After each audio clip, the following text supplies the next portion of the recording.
এটা আদিবাসী যে musical instrument তার সংগ্রহালয়, রায়পুর, ছত্তিশগড়। যত রকমের ইনস্ট্রুমেন্ট আছে,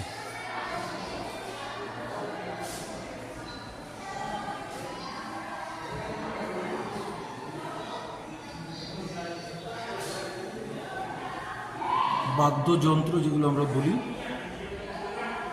আদিবাসীরা যার মাধ্যমে গান বাজনা করতেন, তারও কিছু মানে ক্রমান্বয়ে মানে যেগুলোর কিছু বিবর্তন ঘটেছে, কিছু আমাদের বর্তমান যুগেতে বিভিন্ন জায়গায় গানেতে বা মিউজিকে ব্যবহার করা হচ্ছে।